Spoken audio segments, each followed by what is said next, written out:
Friends, हाँ, हम लोग प्रीवियस ईयर्स के पेपर स्टडी कर रहे थे। तो उसी सीरीज़ में आज हम यूपी टेट का प्रीवियस ईयर्स का पेपर 2019 का ले गए हैं। फर्स्ट शिफ्ट का पेपर है ये, पेपर 1।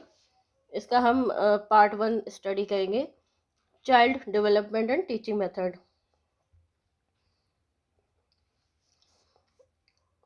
इसमें फर्स्ट क्वेश्चन है, मानव विकास का प्रारंभ होता है। तो मानव विकास का जो प्रारंभ होता है वो कहाँ से होता है? गर्भावस्था से ही हो जाता है। जन्म लेने से पूर्व ही गर्भ में शिशु का मानसिक एवं शारीरिक विकास होने लगता है। तो इसका डी आंसर होगा। नेक्स्ट है, द कंडीशंस ऑफ लर्निंग पुस्तक के लेखक हैं। द कंडीशंस ऑफ लर्निंग पुस्तक के लेखक जो है वो रॉबर्ट एम गेने हैं। यह पुस्तक मूल रूप से 1965 ईस्वी में होल्ट, राइनहार्ट और विंस्टन द्वारा प्रकाशित की गई थी। गेने हैं, ठीक है। तो इसका बी आंसर है, गेने। नेक्स्ट है, किशोरावस्था बड़े संघर्ष, तनाव, हमला व विरोध की अवस्था, यह कथन किसका है? तो थर्ड का आंसर होगा ए, स्टेनले हॉल। यह अवस्था 12 से 19 वर्ष तक होती है। नेक्स्ट है फोर्थ, सूक्ष्म शिक्षण के भारतीय प्रतिमान में कुल कितना समय लगता है? फोर्थ का है डी, 36 मिनट्स लगते हैं। यह शिक्षक प्रशिक्षण से संबंधित कार्यविधि है। यह 6 चरणों योजना, पाठन, प्रतिपुष्टि आदि से संबंधित है, ठीक है। नेक्स्ट है, ये 36 मिनट है, फोर्थ इसका ऑप्शन है। नेक्स्ट है, सीखने का पठार सीखने की प्रक्रिया के मुख्य अभिलक्षण है जो उस स्थिति को प्रकट करते हैं जिसमें सीखने की प्रक्रिया में कोई उन्नति नहीं होती। यह कथन किसका है? तो फिफ्थ का आंसर है बी, रॉस का कथन है ये। सिक्स्थ है, यदि शिक्षक कक्षा में एक छात्र को समस्यात्मक बालक के रूप में पाता है तो उसे बच्चे को परामर्श देना चाहिए। नेक्स्ट है,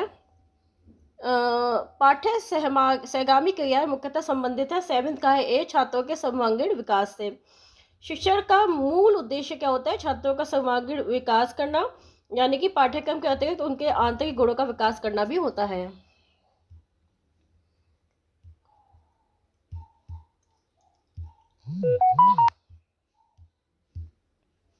ये निम्न में किसने अधिगम सिद्धांत का प्रतिपादन नहीं किया?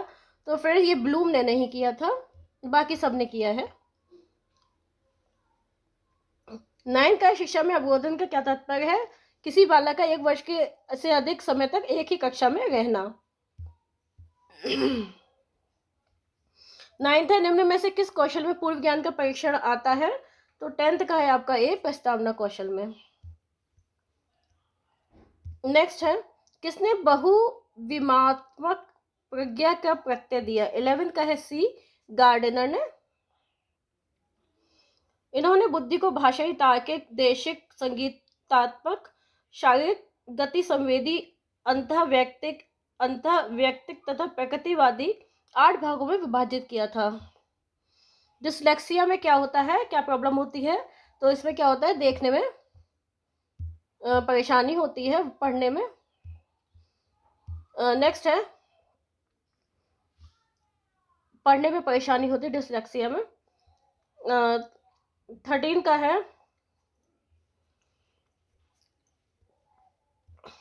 निम्न में से क्या समावेशी कक्षा में शिक्षक की भूमिका नहीं है?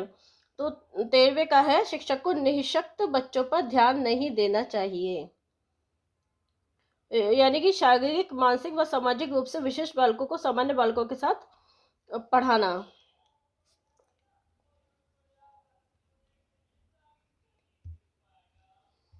फिर है, कक्षा में छात्रों को प्रश्न पूछने के लिए प्रेरित करना चाहिए। नेक्स्ट है, बच्चों की वृद्धि मुख्यतः संबंधित है शारीरिक विकास से।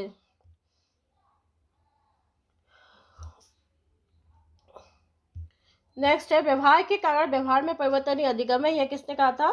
ये कहा था गिलफर्ड ने। नेक्स्ट है, इसमें हमें मैच मेकिंग करना है। तो 17 का आपका आंसर है डी, 1 का 4th होगा और 2 का 3 होगा। ब्रूनर का क्या है, संपर्क उपलब्धि शिक्षण प्रतिमान, और आसबेल का है अग्रिम संगठन शिक्षण प्रतिमान। समस्या समाधान का प्रथम चरण क्या होता है, समस्या की पहचान करना। फिर है बालकों का अधिगम सर्वाधिक प्रभावशाली होगा जब 19 का आंसर है ए, बालकों का संज्ञानात्मक, भावात्मक तथा मनोचालक पक्षों का विकास होगा। 20 है स्मृति एवं स्तर एवं बोध स्तर के शिक्षण प्रतिमान की संरचना में कौन सा सोपान उभयनिष्ठ है, तो 20 का है बी, प्रस्तुतिकरण।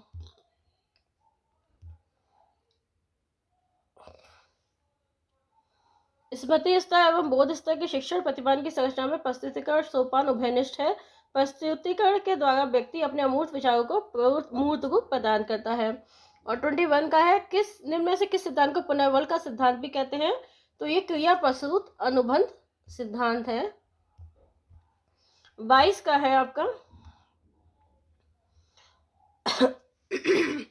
निम्न में से कौन सी अवस्था ब्रूनर के संज्ञानात्मक विकास सिद्धांत का अंग नहीं है, तो 22 का है आपका डी, आंतरप्रज्ञा अवस्था।